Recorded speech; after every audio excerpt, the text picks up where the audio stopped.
Good morning, everyone. So this video is going to be an Enema 101.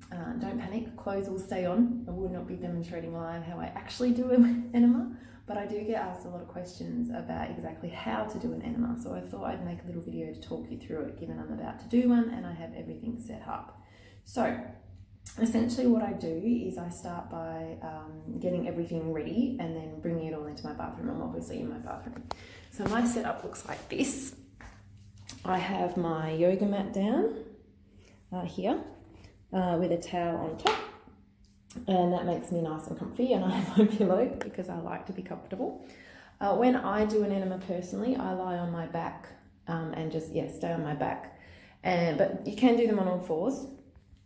This is my enema bag here. For some reason I can't work out how to turn the camera around, so I have to try. Hopefully you can see that. So this is my enema bag that I have hooked up to the door. The higher the better, because obviously gravity is going to help. And then the other thing I also have is all my supplies. So I have the kettle full of water, hot boiling water. I have my chamomile tea, which is the one I've decided to do today, and I have lots of just cold water so that I can get the temperature right. When you do an enema, you want the temperature to be, if I can just put my hand in there, and it's probably needs a little bit of hot water touched up before I start, I think. We want it warm because that helps to break everything down in the colon. I have Epsom salts first. So what I do in a jug is I put in 2 tablespoons of Epsom salts and dilute that with hot water, and I make sure I stir it so that all the salt is completely dissolved. And then in my big bag, I put, which is about, as you've seen, about that size. I think it holds about, I don't know, 2 to 2.5 litres. I put about 3.5 to 4 cups of boiling water and top the rest up with cold water, and I find that's about the right temperature for me. So I do Epsom salts first because that helps to break down everything in my colon first. And then I typically do 3 bags in one sitting.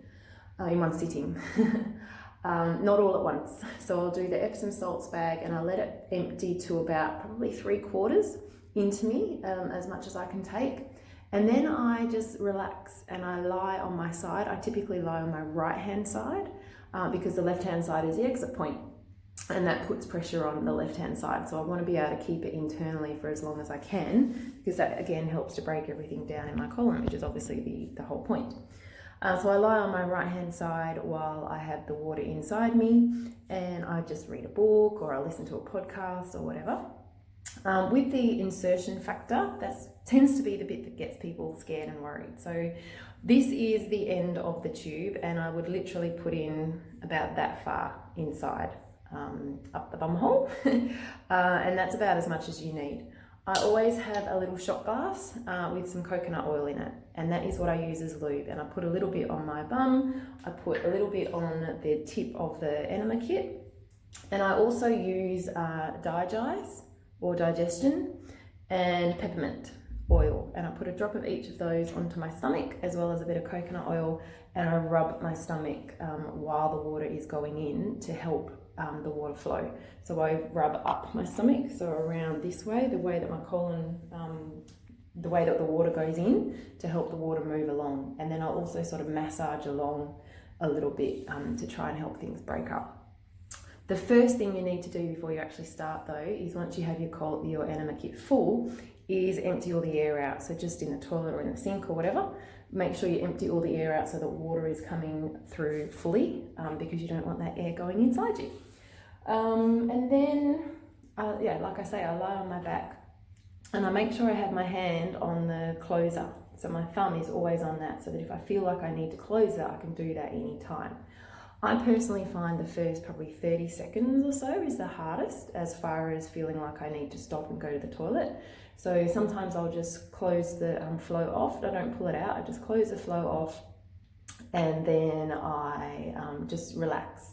Try and relax, or sometimes I need to clench, and then I find after 5 seconds or so that passes, and then I'm usually okay, and I don't typically need to stop again after that. But if you do, that's okay. If you're new to enemas, you might only fit in 1/4 of a bag and then feel like you can't take anymore, and that's okay. As I say, I would typically get in 3/4 of the bag, and then I just try and lie still for 15-20 minutes, depending on how long I've got. And then the second one I do is typically always coffee or chamomile tea.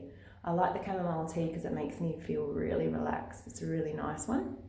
The coffee is really good for my liver, but it's really important that you use fresh organic coffee only in a plunger, not instant, because we don't want processed coffee going in because it's just full of chemicals, and the point is to pull toxins out, not put more in. Same with your water.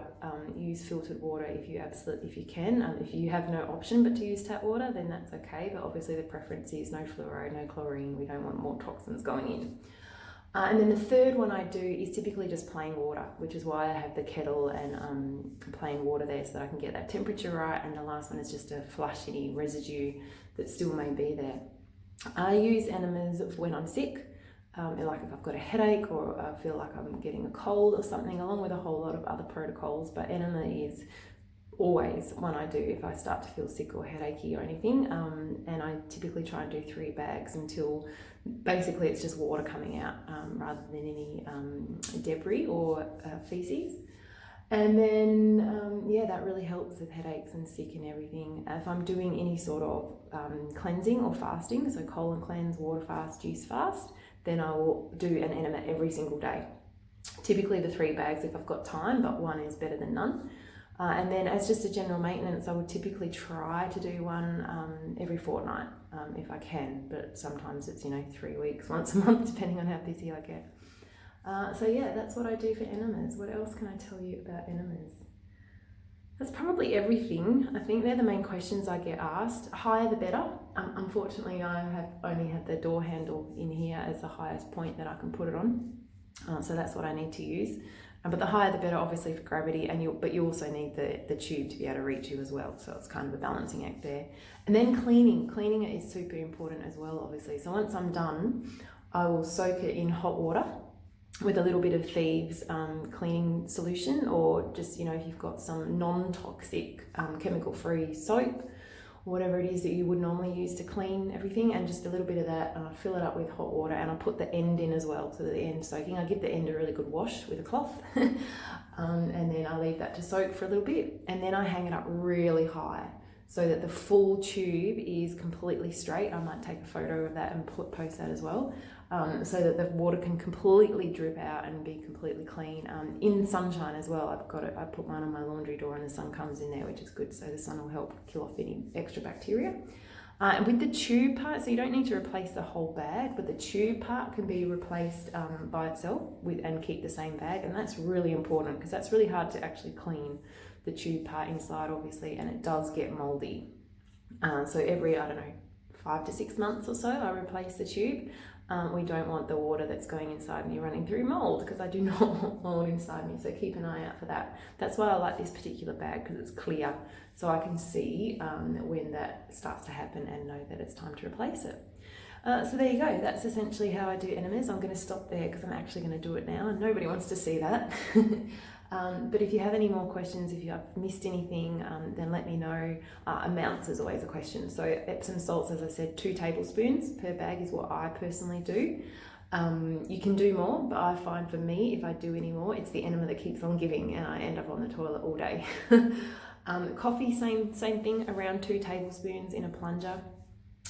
Tea, I use 2 chamomile organic tea bags. I should probably really use loose leaf rather than the tea bags, so I should probably get onto that.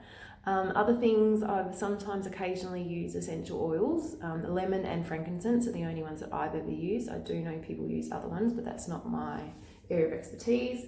And apple cider vinegar is another one that some people use, but I personally find that too strong for me. My colon doesn't like it, so I don't use that. But that's another one you can try. Really, really good probiotic, and helps re-inoculate everything back into your gut, especially if you've been fasting. Just a splash, not too much, it is quite strong. And yeah, and then I finish off with plain water. So there you go, Enemas 101. Let me know if you've got any questions. Thanks.